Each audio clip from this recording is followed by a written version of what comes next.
আমাদের যে 3 দফা আছে এই 3 দফার জন্য প্রজ্ঞাপন জারি করতে হবে এবং এটা নির্বাহী আদেশ কার্যকর করতে হবে। অন্যথায় আমরা আমাদের কর্মসূচি চলমান থাকবে এবং আজকে রাত 8টা পর্যন্ত আমরা সময় দিচ্ছি উপদেষ্টা পরিষদ, বাংলাদেশ ইন্টারিম গভর্নমেন্টের উপদেষ্টা পরিষদের, তারা আমাদের সাথে এসে আমাদের এই সমস্যার সমাধান করতে পারবেন, এটা আপনারা সিদ্ধান্ত নিন। আপনারা আসবেন আমাদের এই জায়গাতে আমাদের সাথে কথা বলে আমাদের এই সমস্যা আপনাদেরকে সমাধান করতে হবে। আমরা আলটিমেটাম দিচ্ছি রাত 8টার মধ্যে আমাদের সাথে এসে বসে এই সমস্যার সমাধান করতে হবে আপনাদের, নইলে আমরা এর থেকে আরো কঠোর থেকে কঠোরতম কর্মসূচি দিতে বাধ্য হব। এইখানে আজকে ঢাকার বিভিন্ন প্রাইভেট ইউনিভার্সিটি, বুয়েট, ঢাকা বিশ্ববিদ্যালয় সহ বাংলাদেশের আরো বিভিন্ন প্রান্তরে বিভিন্ন অঞ্চলের বিশ্ববিদ্যালয়ের প্রতিনিধিরা এখানে উপস্থিত হয়েছেন।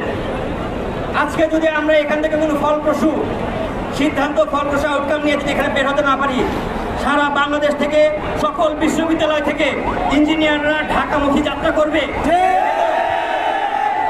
শুধু তাই নয়, এইচএসসি ইন্টারমিডিয়েট যে কলেজগুলো রয়েছে সেই কলেজের পটেনশিয়াল যে স্টুডেন্টরা যারা স্বপ্ন দেখে, যারা ইঞ্জিনিয়ার হবে, তারা ভর্তি পরীক্ষায় অংশগ্রহণ করে ইঞ্জিনিয়ার হয়ে তাদের ইঞ্জিনিয়ারিং ডিগ্রি কমপ্লিট করে এই দেশকে সেবা দিবে, কিন্তু তাদের সেই সেবার রাস্তায় যদি বন্ধ হয়ে যায়, তারা তাদের এই পড়ালেখা করে কি করবে? তো আমাদের ইন্টারমিডিয়েটের শিক্ষার্থীরাও আমাদের সাথে যোগ দিয়েছে এবং সামনে তারা আরো বৃহৎ পরিসরে যোগ দিবে। আমাদের এই আন্দোলন আমরা চাই শান্তিপূর্ণভাবে সমাধান হয়ে যাক, আমাদের ভায়োলেন্স হইতে বাধ্য করবেন না। আমরা চাই শান্তিপূর্ণভাবে আপনারা আমাদের দাবি মেনে নেবেন। এটার এক্সিকিউশনের জন্য আপনারা আমাদের কি কাজ আপনাদেরকে করতে হবে সেটা সিদ্ধান্ত নিয়ে আপনারা আমাদের কাছে আসেন এবং আপনারা মিডিয়ার সামনে এবং আপনারা অফিসিয়াল বিবৃতি প্রদান করবেন।